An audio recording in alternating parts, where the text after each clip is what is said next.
Welcome to And That's Why We Drink, a paranormal and true crime podcast hosted by Wine and Milkshakes.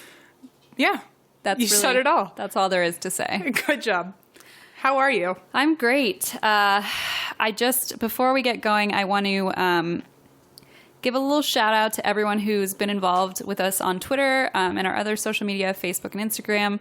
We've gotten a lot of we've made a lot of cool connections, gotten some great suggestions from Twitter users, even gotten some advice. Shout out to Hillbilly Horror Stories. Love it. They're a great podcast from Kentucky, which is my neighbor. I'm from Ohio. Oh, they're my neighbor too. I'm from Virginia. Oh, man. Wow. It was meant to be. That's neat.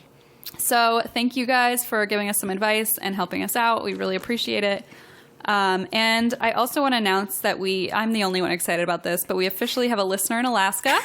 I've been waiting for that. I'm waiting for Antarctica. That's why I don't want to get my hopes up on the little prize, you know. Em has big, grand goals for this podcast. I'm looking towards Mars. I'm pretty sure at one point we suggested flying her mother to Antarctica so she could listen to it there. We would. We would, and she would agree. It might have to happen. Can you fly to Antarctica? Well, were you going to walk there? I mean, on like JetBlue, can you just like book okay. Yeah, they have Alaskan Airlines. That's Alaskan. God. I'm glad that I didn't say that. Usually I would say that. I know. Well, to go intercontinental, you still need a plane. Fair. Whatever. We can put her on like a penguin expedition. I'm still rooting for Mars. Although I think penguins live on the North Pole, not the South Pole. Thankfully, this is not a geography podcast. I'm pretty sure they're on the South Pole because Santa's at the North Pole. Yeah, but I think you never see penguins and Santa together. You do on Elf. No, you don't. Okay. You see narwhals. Please tweet us if you know anything about anything. Because we don't. Because we don't know anything. Also, I'd like to add that we had a listener named... Her username is AndreaQ_Reno, and she sent us this wonderful article called 10 Weird and Disgusting Milkshake Flavors. Yummy. And so, considering Team M is all about milkshakes, I'm going to... I haven't seen these. Yeah, I'm going to tell you... I was instructed not to. Here's one. I just want to know if you would drink these. There's a buffalo wing milkshake. Absolutely. That sounds like the most disgusting thing I've ever seen. Well, wings are one of my favorite foods. Yeah, but... Here's what I eat spicy wings and then I drink milk to get rid of the spice. It's actually kind of smart. It's like putting... Well, I'm not going to... putting chicken in milk. This is so gross. Okay. I didn't really think about the chicken texture. Yuck. Okay, then the next one is a pancake flavored milkshake. Yeah, 100%. That sounds good. You put maple syrup on that instead of chocolate sauce. Okay, this is the worst thing I've ever read. The McNugget Teeny. It has chicken nuggets. What is it with the chicken? Are you telling me you're not a fan of chicken nuggets? It has a barbecue sauce rimmed martini glass. Firm pass. If it had that McDonald's like extra sugary ketchup, maybe. That's not the worst thing. I thought this was going to be like toenail milkshakes or something. I feel like dairy mixed with chicken nuggets. Oh, we're back on the chicken thing. And that's not even real chicken, I'm pretty sure. Yeah, it's like processed junk. All right, what's the next one? A sweet potato milkshake. Yeah. That's not bad. Okay, so thank you, Andrea Q, for sending that in. That was neat. You can find us at ATWWD Podcast. We love to talk to you. You looked at me like I was supposed to finish that sentence, and I didn't know we were playing a game. I just lost my train of thought. I was like, ugh. We just love you all very much, so thank you. We are. We're super... Can I do a shout-out, too? Okay. I'm gonna. Mainly, I want to say thank you to my sister, who has been, like, our biggest cheerleader so far. Like, she has gotten her whole office to subscribe to us, but, like, she's always finding reasons to brag about me, and this one's, like, the one where she's actively, like, selling us to everyone she can find. That's amazing. And then also another shout-out to my coworker, Hedda, he's also gotten everyone in our department to add. That is wonderful. My mom and dad haven't even like paid any attention to this, so I'm glad M's parents and family are. They are. And we have so many. By the time this comes out, we have over 650 followers. That's crazy. Blowing my mind. I'm just going to say that. On that note, back to And That's Why We Drink. Today I am drinking a Chardonnay, and my good friends at Wine and Crime Podcast, they're a podcast similar to ours, and it's really fun to listen to, but they just did an episode featuring Kendall Jackson Chardonnay, and I mentioned to them that it was my favorite on Twitter before I listened to the episode. And they just shit all over it. They just shit all over Kendall Jackson Chardonnay and how much nobody likes Chardonnay. So in honor of you guys, I love you. I'm drinking a really nice glass of Chardonnay, but I will add, I cannot afford Kendall Jackson right now. So I have a lovely bottle of McBride Trouvé Chardonnay something or other. So all right. It was $3.99. But thank you for shouting out to my favorite wine, even if you hate it. Sorry. That's fine, but go listen to them, because if they're anything like our podcast, they're amazing. Yes. I feel like they're sort of our soul sisters. I don't know if they feel the same way. They're probably kind of creeped out. But anyway, Em, what are you drinking today? Oh, I'm drinking a Starbucks Frappuccino. Ooh. You know who was at Starbucks today? Was it a celebrity? It was Who?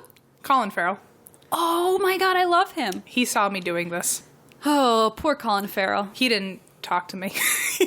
He saw it and then walked away. But fun fact, he drives an Escalade. Ooh. Because I watched him walk out. I got a picture of him for you, but it's just the back of his head. Dude, I fucking love him. I expected him to be driving, Anything? A horse and wagon? What's wrong with you? You know those days where you sort of feel like you're having a stroke? Yeah, that was called high school. My brain is just not processing vocabulary. Well, no, I saw him today, and he got a drink before me and then turned around, and I was like, that's definitely Colin Farrell. But his hair is different than I was expecting it to be. It was very, 90s spiky. Oh. And I saw him when he decided to leave. He went to his car, and I memorized the license plate, which I'm not going to say. But, you never know when you need that information. We might need it You never know. to force him to listen to He our also podcast. keeps a dream catcher in his car. And I don't know why you would ever need something in your car that involves you sleeping. That is a really good question. Something people might want to I feel like he's figure probably out. pretty deep. He looked like a tortured artist. He looked like he had a lot on his mind. He's great. That's the thing about living in LA. It's just cool you see people in the flesh. One of the reasons I drink today is because I had to go to the doctor and get blood taken this week. Ugh. But apparently because we live out here, I have the same doctor as a lot of celebrities. Nice. And he was telling me all about Ryan Gosling and Barbara Streisand and all these other people. And I was like, I'm one of your patients and you've got these people. You've touched Ryan Gosling. This needle's also probably been in Ryan's arm. I'm hope pretty sure. not, but Hep C is really nothing. what blood type does he have? I didn't ask that, but I don't know if I'm allowed to say this, so I'm not going to give the actual number. But I did ask how much his life insurance is. How much his life insurance that he pays for costs. And it's a big fucking number. Not surprised. Tesla. That's the car I meant. Sorry. Wow, you came out of that stroke really strong. That stroke has me really behind. Anyway, welcome to the show. We're going to talk Again. about... Welcome. If you've skipped past everything, welcome to the show. We are going to tell you a creepy ghost story and a creepy murder story. So Yeah. get ready. Get your beverages ready. Well, wait, I have a fact. Oh, right. Em has something fun to tell us first. Yeah, I'll make it quick. All right. Thanks. Just kidding. Okay, so the first one you'll be confused by because I was too. Did you know that there's a fear of wine What? called onophobia? Who on earth?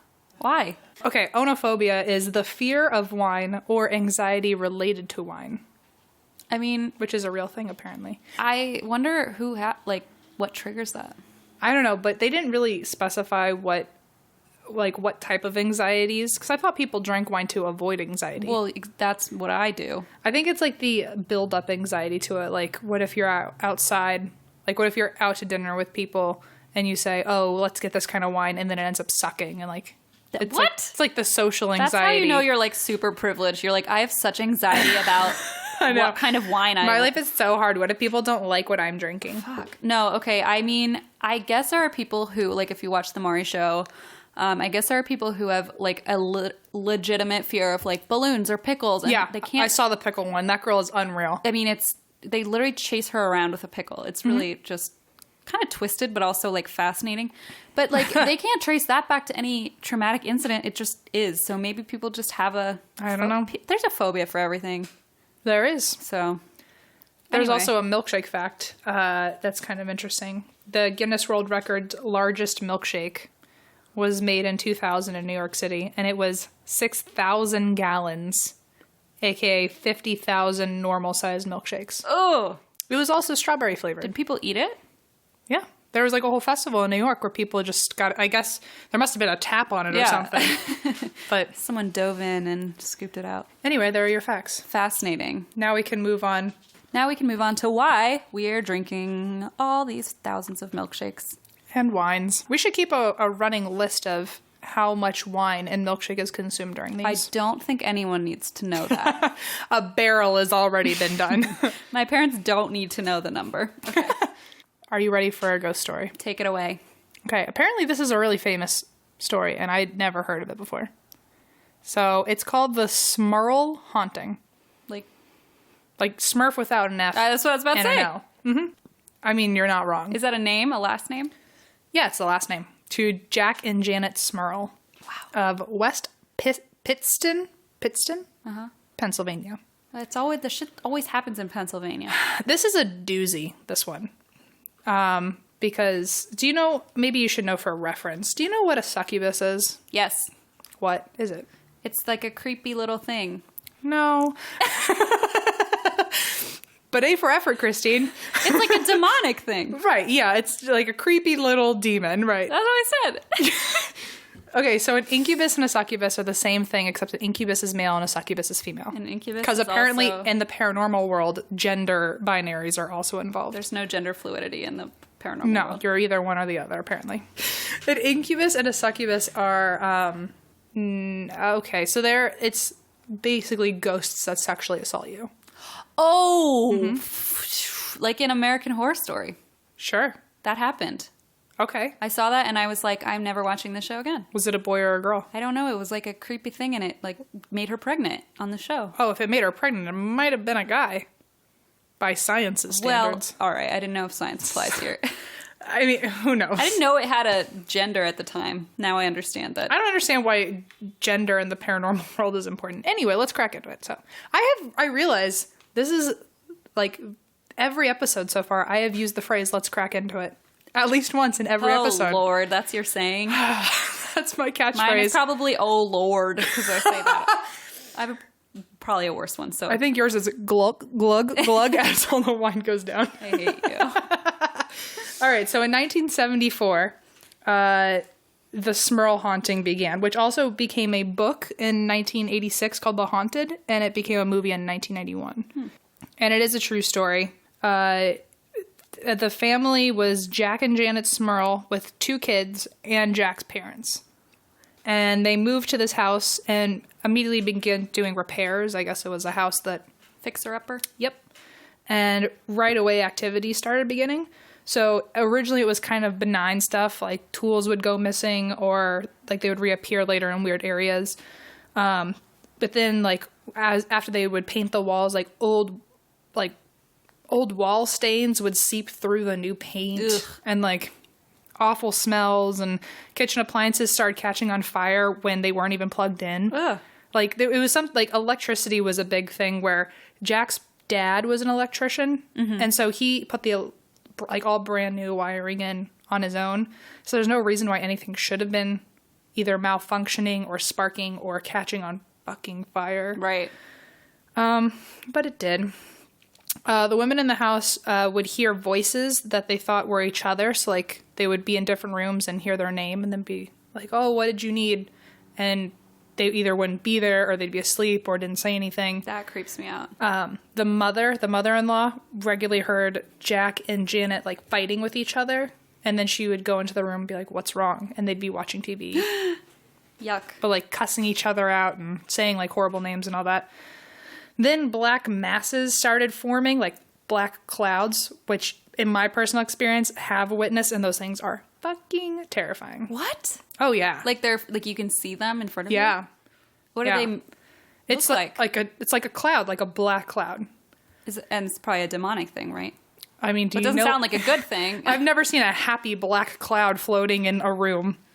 But they would like, you know, how you see things. Good to know. So these black masses would form and either float around or would float near them or would like appear near them, like kind of like form out of nothing. Or they would walk into a room and it would just be like floating like ominously in the corner.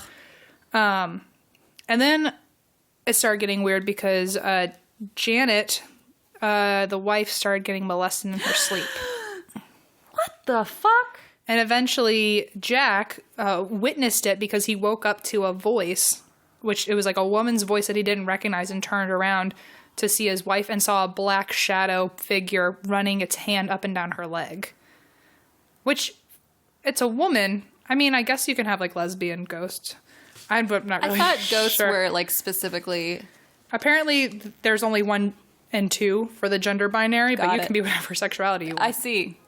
So anyway, after that, Jack was convinced that the place was haunted. I wonder why. After seeing something like a shadow person like groping your wife at night. And then I have underlined, it gets worse. Oh, of course Because it does. molestation isn't bad enough, I guess. It always gets worse. So then people started getting dragged out of their beds, like by their feet. It would get yanked. They would also get lifted out of bed, like levitate like 6 feet up from the bed and then dropped into the bed to like wake up. But they wouldn't, like other people would see them levitating while they're sleeping and wouldn't know what was going on. And then they would get dropped and wake up.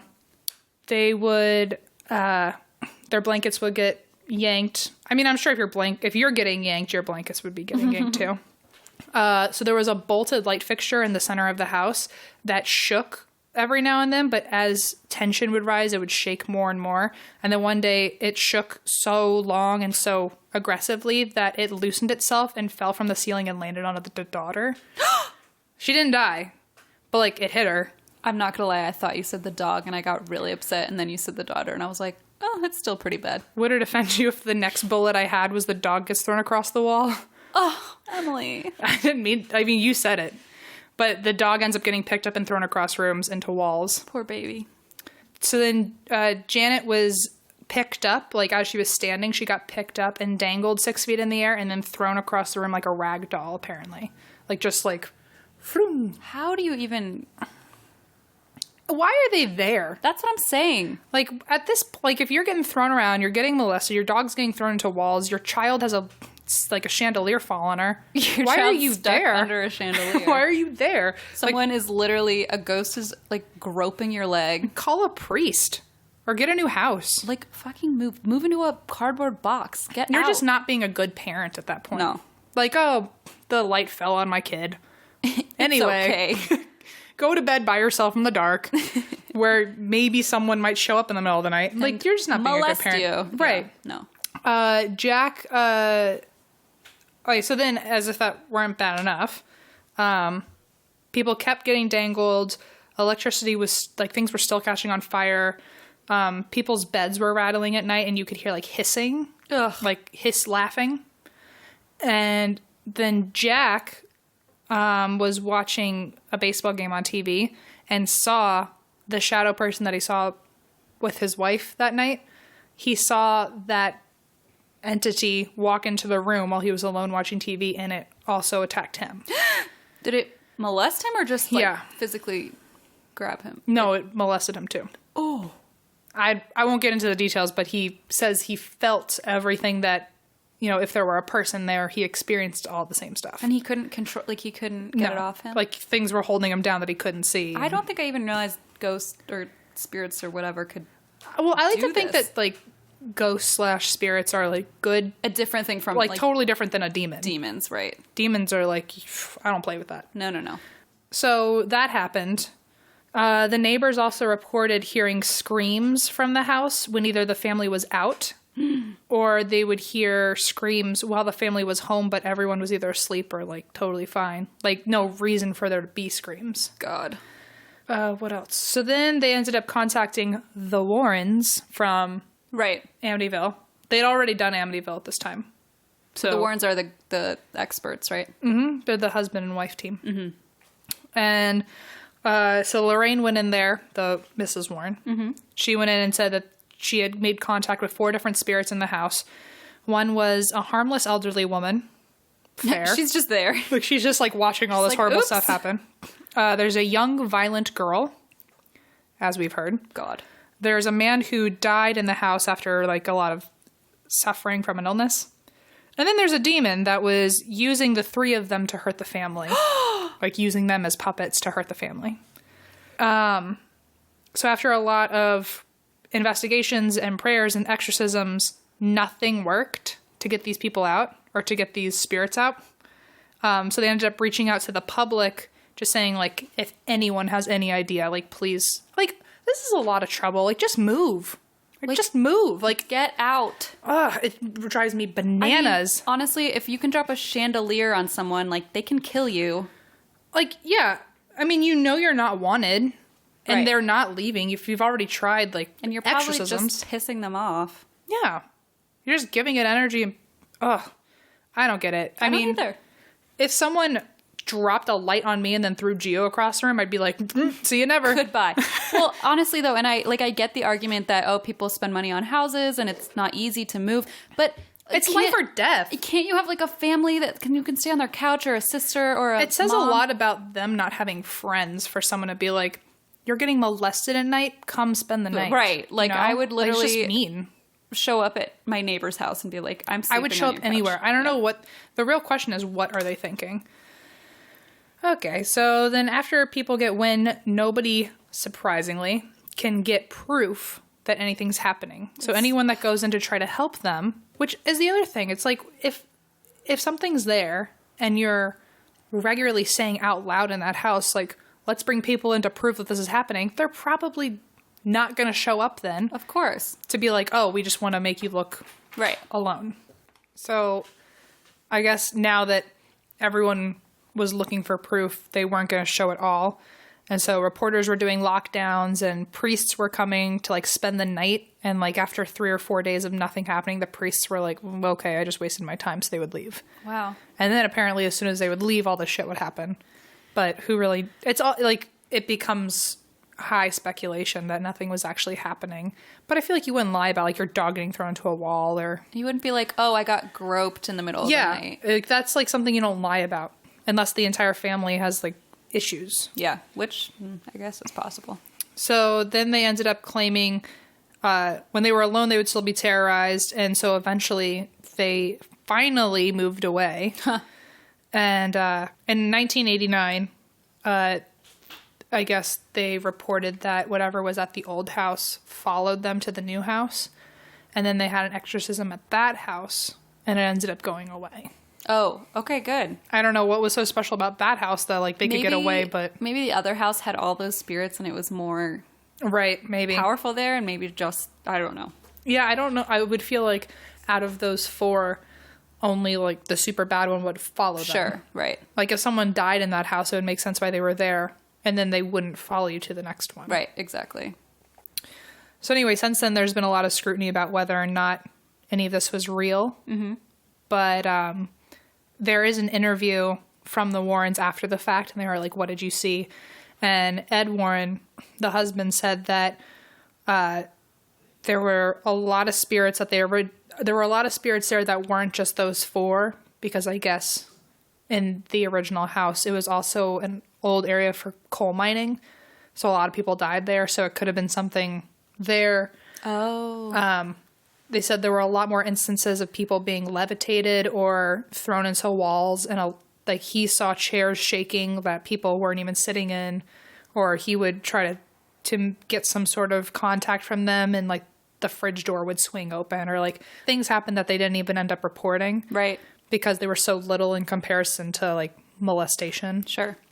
But he did say that he vouches that the movie that they made in the 80s, in 1986, he vouches that that movie is entirely accurate and that there weren't any Hollywood exaggerations to it. So was it like a documentary, or was it more like It a was representation like of... a movie. Okay. But they said that everything that happened in that movie did happen. It's pretty accurate. So I just have a question. How does that work that a demon, like, do you have to... instigate that, or is it just there? Like, how does a demon appear to like control the ghost? Like, I get that like a spirit is there because it died or has energy, but where does the demon come from? I don't know where it comes from. I don't know where it comes from, but I know like if I know to contact it, like if it's already there, then instigate it with a bunch of like either religious relics or just piss it off in general, or say it doesn't exist and that it'll try to prove it to you. Like, I know what to do to like activate one that's just kind of sitting there. Activate it? I don't know what the real word is. Piss it off. Why would someone do that? I don't know. I mean, I like in order to contact it at all to figure out why it's there. Got it. But how do you know it's there? I guess you find out once when it's throwing things across the room. Once it's throwing your dog across the room. Oh, okay. Well, we'll just wait for that day, I guess. But I guess if it's that active and then you decide, oh, I'm gonna go in one day and talk to it, then that's how you would kind of get its attention. Because I've heard of people using Ouija boards and like opening some like. Oh, well, obvious things like that will get a demon in. That's what I'm wondering. I just don't know if that's something that can... Play with a Ouija board and you've got yourself a demon. I'm looking at my Ouija board right now. Don't touch it around me. I want to play so bad. We're not playing with that. We are not playing with that. Not until we have sage and a priest on either side of us. Where the hell are we going to find a priest? I'm an ordained minister. Does that count? No. Okay.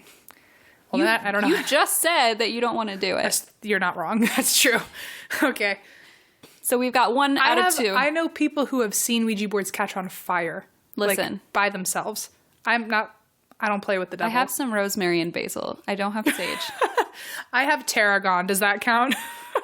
Sure. I'm not touching that thing. Why? Why? I just gave you a whole story about why. There's no demon here. Yet. What if we want to talk to like... Did you ever watch The Exorcist? That whole thing came out of a Ouija board. I know, but aren't there steps where you can do it so that you like protect yourself? Yeah, it's called sage and a million other ingredients we don't have, and incense and I have prayer. Incense. Do you have a Bible? Yes. No, we're not going to do it. All right, folks, we're going to do it. The end on that story. Is like, I remember in that previous episode you talked about poltergeist activity and getting quote unquote bitch slapped by a ghost, but getting molested by a ghost is just so horrible. Oh my god, it's a whole new level. I mean, that's extra scary to me because you can't even see what's happening to you. Right. It gives me the creeps. I'm so sorry to her. Yeah, it's horrible. And it reminds me, honestly, I remember in that first season, I'm pretty sure they probably took it from that, where the woman was like, I mean, they took it to a whole new level where she got impregnated by it, but Jesus. It was like a black shadow thing. That's like that movie Devils Do. I don't know what that is. The devil gets a girl pregnant. Yuck. That's like Jesus, but the opposite. Yeah, that's exactly it. Oh. That's exactly it. I thought I came up with that. Nope. Anyway. Yikes. That's a good way to end that story. My intelligence is just making appearances. All right. Anyway, the end. All right.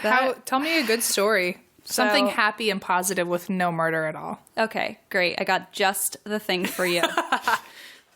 I'm going to tell you all about our favorite guy. Okay. His name is John Wayne Gacy. No way! So you know who that is, right? Because I keep asking people and they're like, yeah, totally. And I'm like, well, who was he? They're that's like, Pogo the Clown. Yeah. And they're like, oh, a serial. I'm like, you don't know the half of it. I've been waiting for this moment my whole life.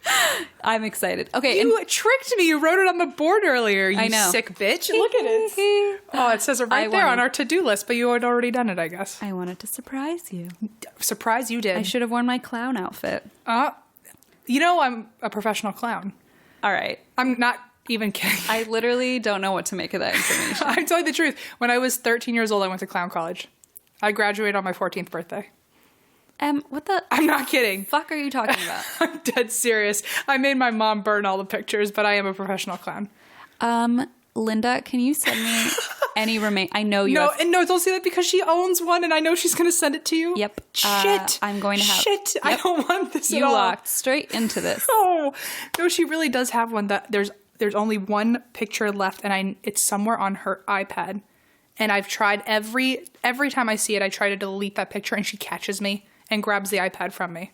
And she will gladly send it to you. And it's the most embarrassing thing I've ever done in my life. I need it. I don't even want, if you see it, don't even bring it up to me. Please just don't even tell me. I'll just tell everyone on Twitter. It's fine. I can't even cope with what you just told me. It is all true, though. I took classes, real classes, to prepare you for the circus. Why? I have so many questions. I don't know why. I was just on a self-journey, I guess. Self-discovery, it must have been. Of self-destruction. Self-destruction. They prepared you for circuses, birthday parties, and hospital visitations. I'm the youngest licensed clown on the East Coast. So you have a license. Yeah, to thrill. I can't talk to you right now. That's where I learned how to juggle, and I can do clown makeup and balloon animals. And that's why I drink. Trust me, I've been drinking for that for a decade. That is the only reason from now on. I can't cope. I cannot cope. I can't believe I told my biggest secret on... I was so excited about John Wayne Gacy, I blacked out and just told you all. Blacked out. I just told you every true thing about me. Well, now I feel really weird talking about this story. I didn't kill anyone. That's the only good thing that came out of it. Well, that's good. And now we have 700 listeners. They all know. Shit. This is the greatest day of my life. This is my doomsday. I feel like the world has just opened up before me. They opened up a black portal at the bottom of the ground. Okay, so just know that John Wayne Gacy has nothing to do with M because John Wayne Gacy is a murderer mofo. He's one of my favorite murderers. Don't advertise that, considering you're a licensed clown. Since we're full disclosure at this point, do you want to know one of my clown names? Stop. Because I had multiple characters. Stop. With multiple different types of makeup. I want all of them now. One of them dressed in all green, and her name was Patty O Furniture. What the? What? What? That's not a lie. Did you make that up? Oh yeah. Why? Can't you? Isn't that what? Doesn't that sound like a made up fucking name? Did you stand on tables? What is the furniture? No, it was just my name, Patty O Furniture. Oh, okay, I'm not going to ask any more questions. What's the next name? One of them's name was Sassy, but that wasn't even my choosing. That was my graduation name. They give you a name, deem you a licensed name. So from now on, I'm going to say hosted by Sassy the Clown. I will fucking murder you. I will turn into Pogo real quick. Don't you joke about John Wayne Gacy. Let's just please get on with this. Right, oh my I gotta god, my talk skin about is this. crawling. I know. I feel really weird about myself and life right now. Oh, guys. Okay, so let me tell you about this frickin' killer clown. So John Wayne Gacy, based on his childhood, it wasn't that terrible. He had an abusive father who was an alcoholic, but it wasn't, it was something that multiple people have gone through that didn't become murderers. Exactly. It was something that you hear about that's not totally abnormal. His father was an alcoholic, beat his mom. Some people say he beat his children too. But again, this was in the 40s, so back then it wasn't, as outrageous as it is now. Mm-hmm. Another weird thing that happened to him as a kid, he hit his head on a swing at age 11 and apparently got a blood clot that they didn't discover until he was 16, which put him in the hospital. But I'm just wondering, how when he was 16 and he had this blood clot that they were like, it must have been from the time you hit your head on a swing. Right. 5 years ago. I fall a lot. If I got, if someone told me I have a blood clot now, I would not be able to tell you where I got it from. Exactly. I've had some pretty gnarly collisions with my head and an inanimate object. Exactly. So we're bound to die of a blood clot any day now, probably. So he didn't stay close with his father, but he stayed close with his mother and sisters, was considered a good Catholic, well-liked by the community. But in high school, he attended 4 high schools senior year and dropped out of high school and moved to Las Vegas, where he worked part-time as a janitor in a funeral home. Casual. He became depressed. I can't imagine why. Right. All my coworkers are dead people. Yeah, that's fine. So he moved back to Chicago to be with his family and enrolled in business college. And he realized he was a good salesman, became really successful, and excelled at his job at the Nunn Bush Shoe Company in Chicago, which Ooh. sounds like the most 40s place I've ever heard of. So after this, so we're in the 50s at this point. I'm sorry, early 60s. Okay. So soon after he moved back, he married into a wealthy family. He and his new wife moved to Waterloo, Illinois. People described him as well-liked, upstanding member of the community. However, in 1968, two young male employees, aged 16 and 15, accused him of sexually assaulting them. He claimed he was innocent, but later that year, he hired another teen he knew to beat up one of the boys who had accused him. So the guy... That's kind of a bitch move. Yeah, like, come on. Like, oh, these 15-year-olds are hurting my feelings. Go do it yourself. Yeah. Guy. Okay, so the youth that he sent to beat the youth... I don't know why What I a said 40s that. thing to say. I feel like I'm transported in time. So the hooligan was caught. And The rabble rouser. we're good at that. Oh, yeah, we're really good. He confessed and said, Gacy sent me to beat these guys up. So Gacy was arrested, convicted of sodomy, which is just what they said back then. Right. And sentenced to 10 years in jail. At this point, he had 2 infant children with his wife. So his wife was just... Sad. Yeah, it was really sad. She was just devastated. Filed for divorce. He was pissed that she filed for divorce and said he never wanted to see her again, never wanted to see his children again, and would from now on consider them dead. Sounds like he's projecting. Yeah, it's like, you're the one in jail for molesting a 15-year-old. It's like, I molested 15-year-olds, and now I'm mad that you took my kids away. And so mad that I never want to see them again. Yeah, it's not even that you took them away. It's like, I'm mad you divorced me, so I don't want anything to do with our kids. It's just twisted. I don't know. I mean, it's probably a good thing. I mean, that's already a red flag that he's not all there. Yeah, and he was in jail for 10 years, so it's like, okay, guy. Yeah. What a threat. Anyway.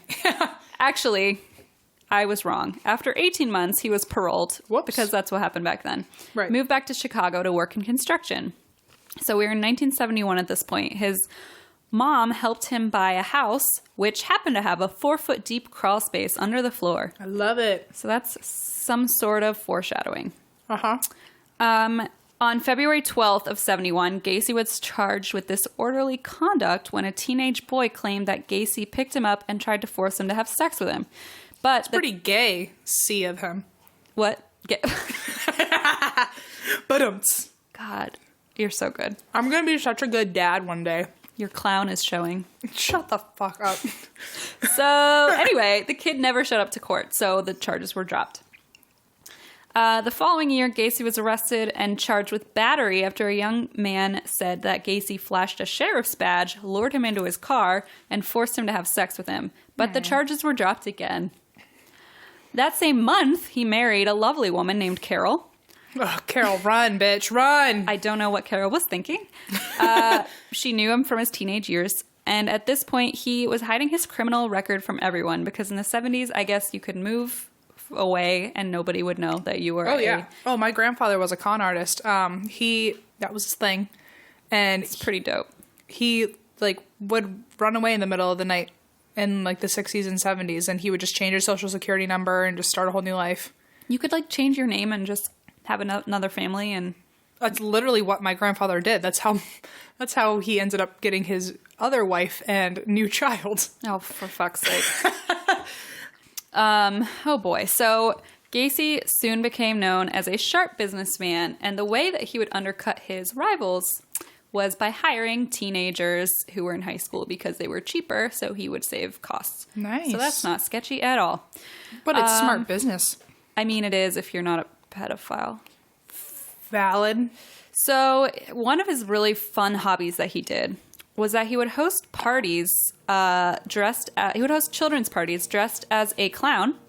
Pogo the Clown was his name. Love it. And he would entertain children at local hospitals. Oh.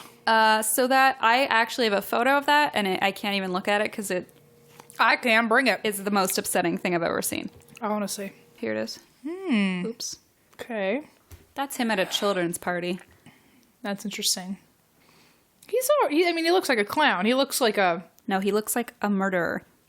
I mean, in hindsight, yeah. Well, this photo creeps if that thing showed up to my birthday party.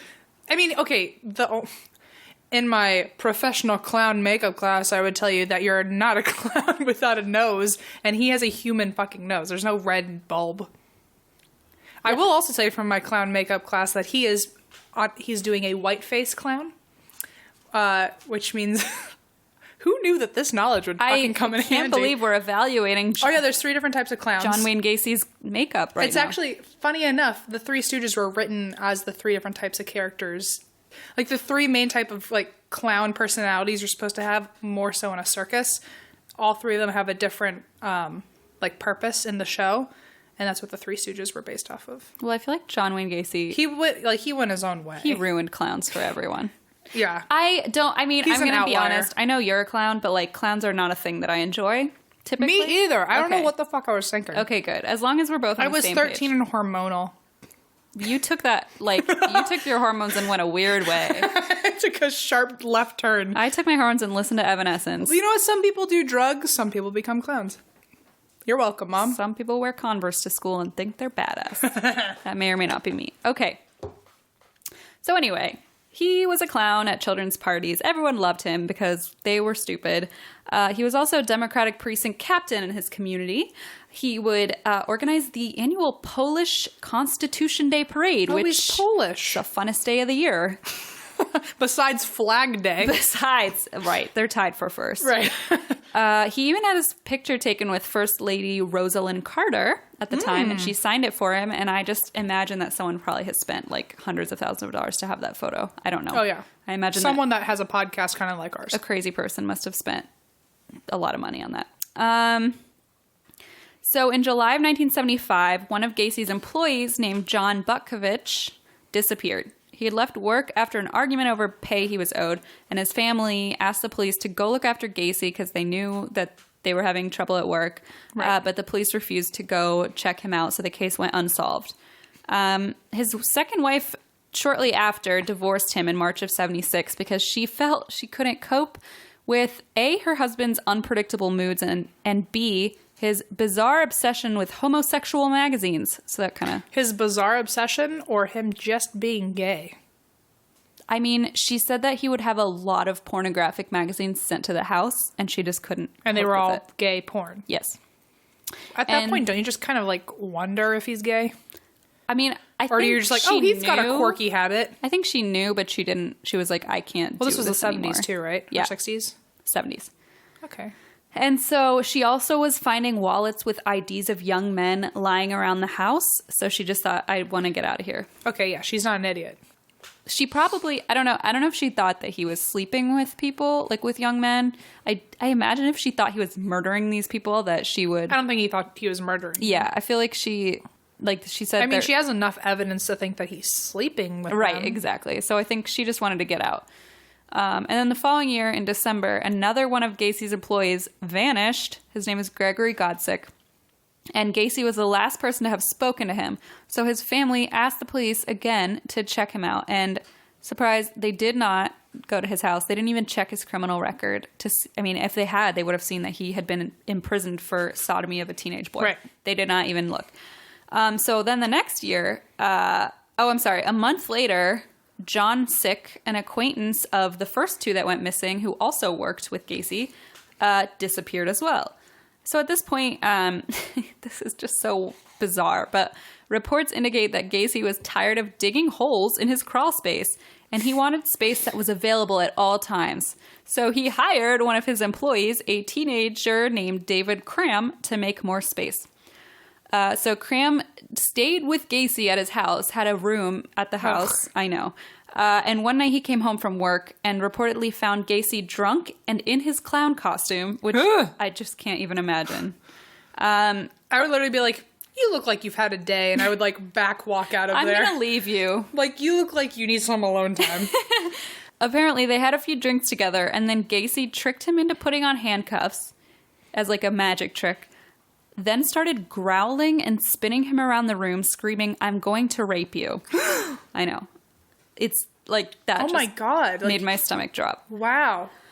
But somehow Cram managed to push Gacy down, escape to his room with the key to the handcuffs, and just was like, he had a rough day. I'm not going to do anything about it. What? So he like just went to bed? Yeah, he was just in like, the house. He just was like, let me lock the door. People are so stupid. I know. If I ever met anyone who even hinted at saying something like that, I'd be like, hey, Christine, What are you doing tonight? I'm coming to your house for the rest of my life. But anyway, so a few months. Okay, so this guy was just like, whatever, it's fine. He's a drunk clown. Just a drunk clown who threatens sexual assault. Yeah, who wants to rape me.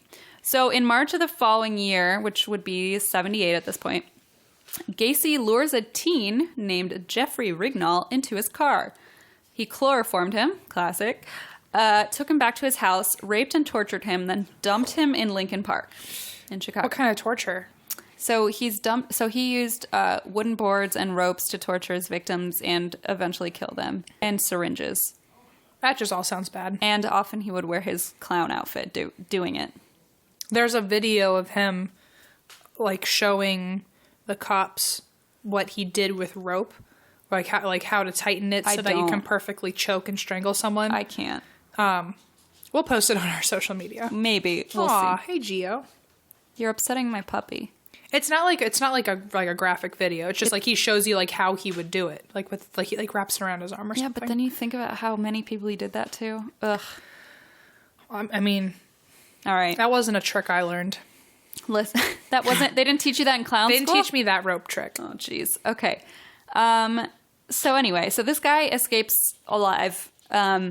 Probably really fucking traumatized. Yeah. But alive.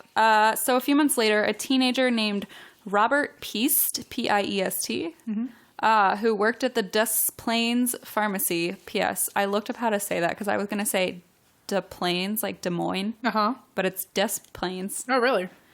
I didn't want anyone yelling at me about it. Who worked at the Des Plaines Pharmacy disappeared. Just before he vanished, he told a coworker that he was going down the street to a house to talk to, quote, some contractor about a job. Gacy had been at the pharmacy that same day, discussing a remodeling job with the owner of the pharmacy, but said he never talked to Piest when the police called him. So finally the police were like, maybe we should check this out. So they ran a background check and were surprised to discover that he had served time for sodomy on a teenage boy. Aw. Yeah, after That's sad. how many freaking victims, right? So they obtained a warrant to search his house. They found some creepy shit. They found a 1975 high school class ring that did not belong to him.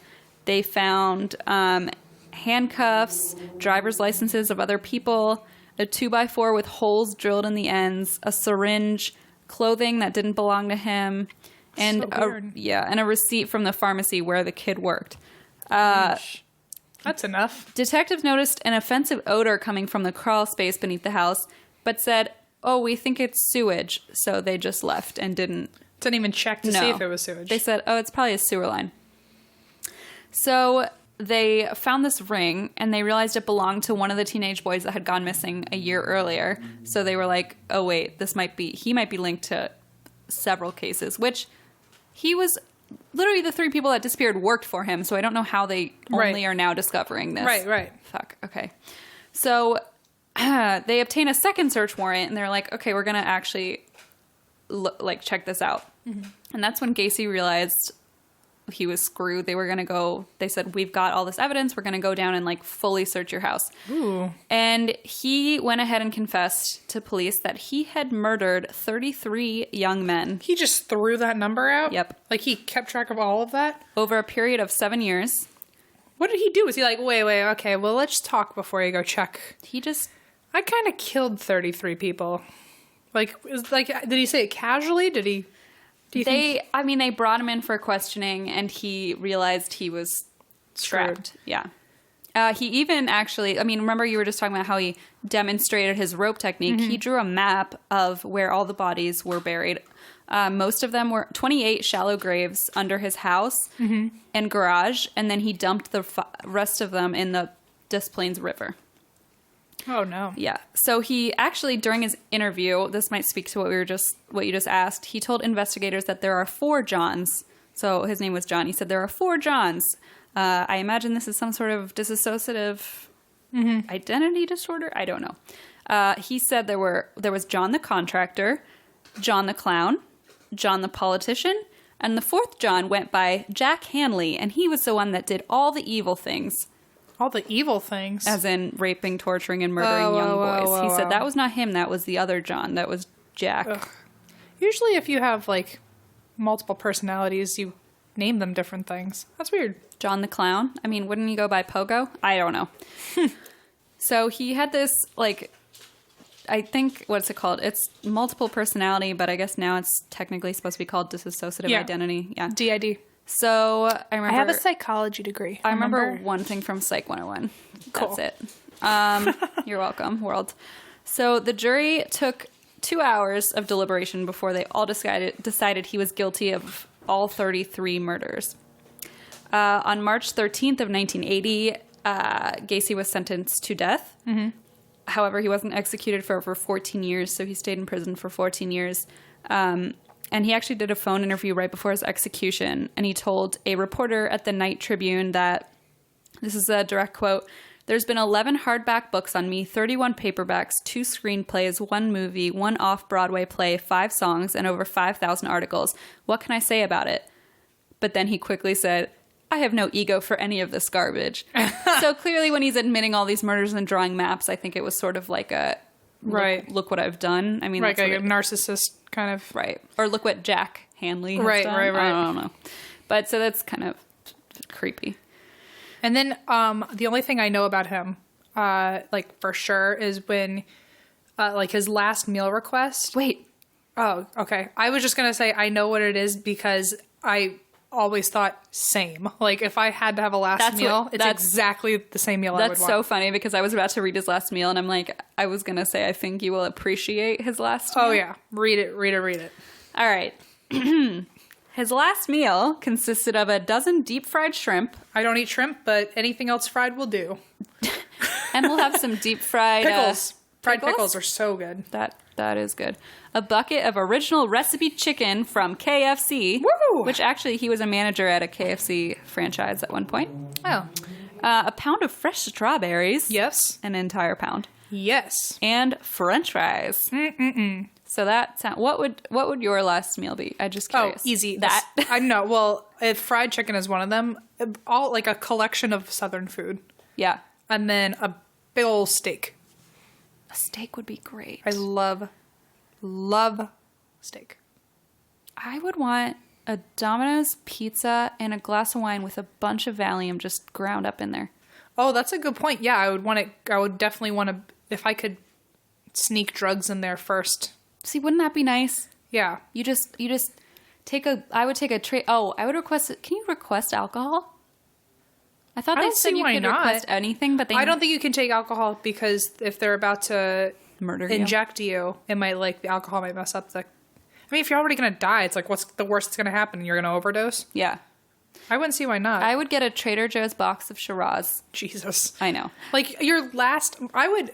Kind of part of me would be vindictive to be like, if this is my last meal and they have to pay for it, I would get the most expensive shit. You're right. I would get a Kendall Jackson Chardonnay. That's the most fucking expensive. No. Why would you get, what's that stuff that, what's that one, Dom Perignon? Yeah. Veuve Clicquot. I would get some champagne up in that bitch, and I would ground some Klonopin in there, and I would go on a high, celebrate. I mean, I hope I'm never in that scenario. No. You know what's funny? When I first started working at the company that I work at, the first question I ever asked them was, if you were on death row, what would you eat as a last meal? Like, what was your last meal request? So this was in an interview, and they're like, oh, okay. Not in the interview. No, when I first started working there. I thought this was, I was like, and that's not what they mean when they ask you if you have whatever, any questions. I got the job. Yeah, I was wondering where the fuck you're working. No, but when we first started, kind of jiving, and I realized, I can ask really fucked up questions here. That was the first thing I asked them. See, I just asked you that. I feel like it's such a good sign of yeah. One of them said chicken fettuccine. I was like, that's a good answer. Ooh, fettuccine. Yeah. I'm going to add that to my pizza. Yeah. And garlic bread. Well, the crust is the garlic bread. Oh, fuck. I know. Someone put me on death row. All right. Okay. Well, good. What else? So he had a great, I'm not going to lie. Sometimes I read the last meal and I'm like, come on, guy, you could have done better. I like the guy who wanted, it was, I think, the Oklahoma bomber. He got, it was 2 pints of mint chocolate. Mint chip ice cream. That was great. And the green mint chip is the best. For some reason, you can taste the green. We are not being endorsed, but the best mint chocolate chip is Turkey Hill. No, the best mint chocolate chip is Grater's ice cream. What? Grater's? Yeah. What the hell's that? Are you fucking serious? Is this like an Ohio thing? Yeah, but they also sell it here. No, I've never heard of that. All right, well, you're about to get a lesson. Okay, but you'll try Turkey Hill if I try this one. Yes. Okay. Anyway. All right, the end. Back to the task at hand. So prison officials later said that Gacy's demeanor before his execution was chatty, and he was talking up a storm. So he seemed to be in a good mood, which I guess if you're eating prison food for 15 years and then you're like, oh, I get some fried chicken, I mean, I'd be in a good mood too. But he was executed just after midnight on May 10th, 1994 by lethal injection, which midnight seems like a weirdly ominous late time to do that. You know, people are coming to watch it. You know how they have those viewing rooms? Yeah, I guess the viewing rooms these days are like the new hanging sites. Right, like the execution. But you have to be someone specific. You don't get to just be like a townspeople. Yeah, because you know people would for sure go there and watch if they let it open to the public. Yeah, I guess you have to be like a court-ordered, like approved someone. Right. So let's talk about how when they tried to kill him, the chemicals unexpectedly solidified in the tube, prevented any further passage. They had to cover the window. They had to close the blinds because they fucked up. Oh, no. I know. They had to replace the tube. It took 10 minutes. And then the execution resumed. Yeah. It took 18 minutes to actually get it right. So I cannot. I feel like by like minute 3, it was like, I wish I was freaking dead. Just like I'm like, this is worse. So full of chicken. Just kill me. Yeah. That's what he's thinking. Anyway. Fuck, it's horrible. Okay, so let's talk about his last words. Let's talk about it. Do you want to know what his last words were? What is it? They were, kiss my ass. Which is just so great. It's like I was thinking there was some murderer in France, or not France. Why am I thinking French? Oh, because his last name was French. He wasn't French. But his last name was French, and he got electrocuted. And his last words were French fries, like French. Oh, that's so punny. Like French fries. Dude, I love a good pun. Yeah, especially in the electric chair.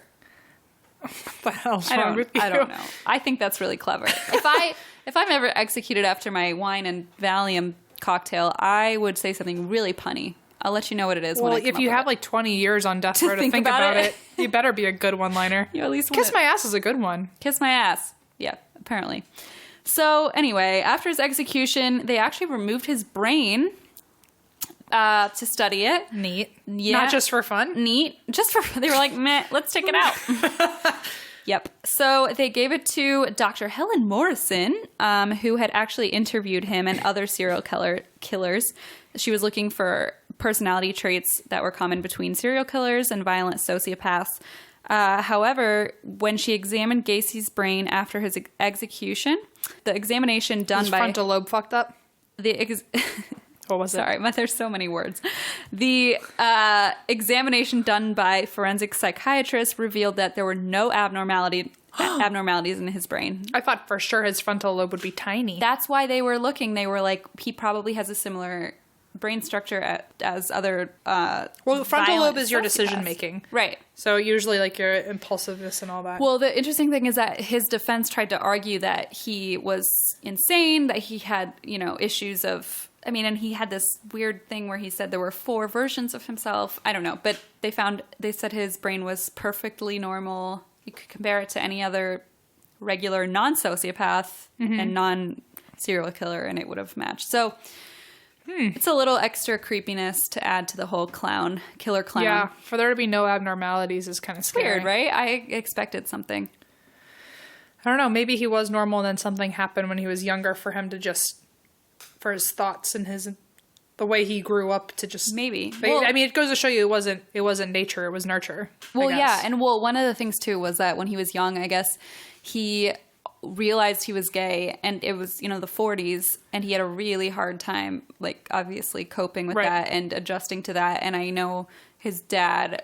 He had a heart condition too, and his dad always called him weak and frail, and so that was one thing. But at the same time, like people go through a lot worse and don't murder 15-year-olds and sodomize them. I guess if you repress being gay that much and your dad's always kind of mocking you for not being a man, essentially, I could see him like hooking up with these gay guys and then being so angry with himself afterwards that he like tries to show that he's a man and attacks them. Right. That's your oven. My boyfriend's making us turkey burgers. What a good guy. I don't deserve him. I don't have a girlfriend, so I'm just dating him too. That's just how this works now. Em's dating me and I'm dating Blaze, so by extension. Perfect. Now my grandmother's going to call me and ask if I'm actually dating you, and it's going to be really weird. My stepmom's going to call and be like, are you really gay? No, just me. I did not approve this. I'm just a big old gay. It's fine. Whatever. Anyway, I feel really twisted about everything we just talked about.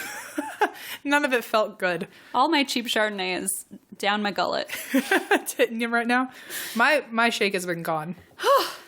I think I almost like upchucked half of it when I realized the embarrassing stuff I was That you used saying. to be a clown. That exact thing, actually. All right, guys. Thank you for listening. Thanks, guys, I'm emotionally drained. If you're still listening and you didn't sign off after you heard I'm a professional clown. Linda, I need the picture. She'll do anything to get famous, too. She's like, if that's the price I have to pay.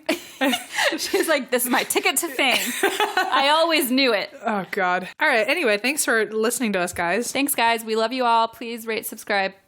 Please rate, subscribe. Tweet you don't know us. how important that is. Tweet us about anything that you have a problem with or want us to talk about. Yeah, or if you just want to let us know we're lunatics and should be institutionalized. We already know. Yeah, surprise. Also, give us reasons to drink, because we don't need more, but we want more. Yeah. On that note, And that's why we drink. Bye!